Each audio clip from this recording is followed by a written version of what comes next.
হাতে অত্যাধুনিক অস্ত্র আর তাদের গন্তব্য ইরান।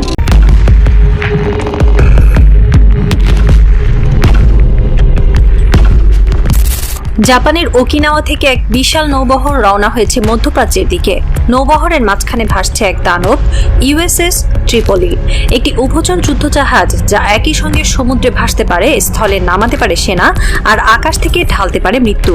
এই জাহাজের পেটে বসে আছে 31তম মেরিন এক্সপেডিশনারি ইউনিটের 2500 সেনা। তাদের চোখে যুদ্ধের নেশা। 14 দিন ধরে আকাশ থেকে ইরানের ওপর বোমা বর্ষণ করছে মার্কিন ও ইসরায়েলি বিমান বাহিনী। খার্গ দ্বীপ ধ্বংস হয়েছে, তেল স্থাপনায় আগুন লেগেছে, ইরাক সিরিয়া সীমান্তে ইরানি ঘাঁটিগুলো ক্ষতিগ্রস্ত হয়েছে। কিন্তু ইরান দমেনি, বরং প্রতিদিনই তারা জবাব দিয়েছে ড্রোন হামলায়, ক্ষেপণাস্ত্র নিক্ষেপে, হরমুজের জাহাজ আটকে দিয়ে। এখন ট্রাম্প বুঝছেন শুধু আকাশ থেকে বোমা ফেলে ইরানকে পরাস্ত করা যাবে না, প্রয়োজন স্থল আক্রমণ, প্রয়োজন মেরিন সেনাদের বুট আর রাইফেল। আর তাই ইতিহাসের এক গুরুত্বপূর্ণ সন্ধিক্ষণে দাঁড়িয়ে আমরা, যে যুদ্ধ শুরু হয়েছিল আকাশে, সেই যুদ্ধ এখন নামছে মাটিতে। আর তাই ইউএসএস ট্রিপলিতে এখন সেনাদের মধ্যে এক অস্থিরতা কাজ করছে। তারা জানে তারা এমন এক দেশে নামতে যাচ্ছে যেখানে শতাব্দীর পর শতাব্দী ধরে আক্রমণকারীরা এসেছে এবং শেষ পর্যন্ত হেরে গেছে। সেখানে কি তারাও হারবে, নাকি তারা ইতিহাস বদলে দেবে? এক মেরিন সার্জেন্ট মাইকেল জনসন তার স্ত্রীকে শেষবারের মতো ভিডিও কল করেছিল। তার স্ত্রী কেঁদেছিল। মাইকেল বলেছিল, আমি ফিরবো, আমি ফিরবই, আমাদের ছেলেকে বলো বাবা তার জন্য লড়ছে। কিন্তু মাইকেল জানে না এই যুদ্ধে ফেরা কতটা কঠিন, কারণ ওদিকে ইরানের মাটিতে অপেক্ষা করছে মৃত্যুর ফসল। মুখোমুখি লড়াইয়ে প্রস্তুত ইরানের সেনারা, আর তাদের পেছনে দাঁড়িয়ে আছেন মোজতবা খামেনি। জাপানের ওকিনাওয়া দ্বীপ মার্কিন সামরিক বাহিনীর সবচেয়ে গুরুত্বপূর্ণ ঘাঁটিগুলোর একটি, ক্যাম্প কোর্টস। এখানে অবস্থান করছে 31তম মেরিন এক্সপেডিশনারি ইউনিট। এই ইউনিটের ইতিহাস গৌরবময়। কোরিয়া যুদ্ধ থেকে শুরু করে ভিয়েতনাম, ইরাক, আফগানিস্তান সবখানেই তারা রেখেছে রক্তের ছাপ। তাদের ডাক নাম আমেরিকার দানব, আর এই দানব এখন ছুটছে ইরানের দিকে। গত 24 ঘন্টায় ক্যাম্প কোর্টস ছিল যুদ্ধের প্রস্তুতির এক নগরী। হেলিকপ্টারের ঘূর্ণিঝড়, ট্যাঙ্কের গর্জন, সেনাদের চিৎকার, সব মিলিয়ে এক অস্থির পরিবেশ। এক তরুণ মেরিন কর্পোরাল জেমস রায়ান তার মায়ের সঙ্গে শেষবারের মতো ফোনে কথা বলছিল। মা কাঁদছিলেন।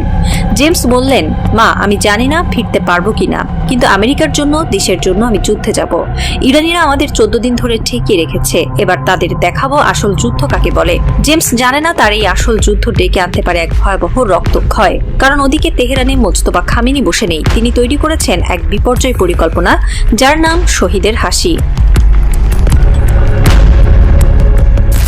ইউএসএস ট্রিপলি একটি উভচর যুদ্ধজাহাজ। 844 ফুট লম্বা এই জাহাজ একই সঙ্গে বহন করতে পারে হাজার হাজার সেনা, ডজন ডজন হেলিকপ্টার এবং অসংখ্য উভচর যান। এটি এমনভাবে তৈরি যে সমুদ্র থেকে সরাসরি স্থলে সেনা নামাতে পারে, কোনো বন্দরের প্রয়োজন হয় না। আর এই জাহাজটি এখন মধ্যপ্রাচ্যের দিকে ছুটছে। জাহাজটির ক্যাপ্টেন রিচার্ড হুল। 56 বছর বয়সী এই নৌ কর্মকর্তা 30 বছরের বেশি সময় ধরে মার্কিন নৌবাহিনীতে আছেন। তিনি সংবাদ মাধ্যমকে বলেছেন, আমরা প্রস্তুত, আমাদের সেনারা প্রশিক্ষিত, আমাদের অস্ত্র অত্যাধুনিক। আমরা ইরানের মাটিতে নামবো, তাদের মোকাবেলা করব এবং আমাদের লক্ষ্য অর্জন করব। কিন্তু ক্যাপ্টেন হুল যা জানেন না তা হলো ইরানের উপকূল এখন এক মৃত্যু ফাঁদ। মোজতবা খামেনির নির্দেশে ইরানের বিপ্লবী গার্ড বাহিনী পুরো উপকূল জুড়ে বসিয়ে রেখেছে অত্যাধুনিক ক্ষেপণাস্ত্র ও ড্রোন। তারা শুধু অপেক্ষা করছে কখন মার্কিন জাহাজগুলো উপকূলের কাছাকাছি আসবে, তখনই শুরু হবে ইরানের পাল্টা আক্রমণ। হরমুজ প্রণালীতে এখন অস্থিরতা চরমে। ইরানের পেট্রোল বোটগুলো আগের চেয়ে আরো সক্রিয়। তারা মার্কিন যুদ্ধজাহাজগুলোর গতিবিধি পর্যবেক্ষণ করছে। রাতে আকাশে উড়ছে ইরানের ড্রোন, আর জলের নিচে বসানো আছে সেন্সর, যা যেকোনো জাহাজের আগমনী বার্তা পাঠিয়ে দিচ্ছে তেহরানে। এদিকে হরমুজে আটকে পড়া জাহাজগুলোর মধ্যে এখন আতঙ্ক ছড়িয়েছে। এক ভারতীয় জাহাজের ক্যাপ্টেন রমেশ কুমার তার পরিবারকে ফোন করে বলেছেন, আমরা জানি না কি হবে, মার্কিন জাহাজ আসছে, ইরানের পেট্রোল বোট আমাদের চারপাশে ঘুরছে, মনে হয় যেন আমরা একটা ফাঁদে আটকে আছি, কোনো দিকে যেতে পারছি না। ভারত সরকার ইতিমধ্যে ইরান ও মার্কিন উভয়ের সঙ্গেই আলোচনা শুরু করেছে। ভারতীয় পররাষ্ট্র মন্ত্রণালয়ের এক কর্মকর্তা জানিয়েছেন, আমরা চাই আমাদের জাহাজগুলো নিরাপদে ফিরে আসুক, আমরা কোনো পক্ষের সঙ্গেই সংঘাতে যেতে চাই না। তেহরানের রাস্তায় এখন জনজীবন প্রায় স্তব্ধ হয়ে এসেছে। দোকানপাট বন্ধ, স্কুল কলেজ বন্ধ, মানুষ ঘরবন্দি। আকাশে সবসময়ই হেলিকপ্টারের শব্দ, মাঝে মাঝে শোনা যায় বিমান হামলার বিকট শব্দ।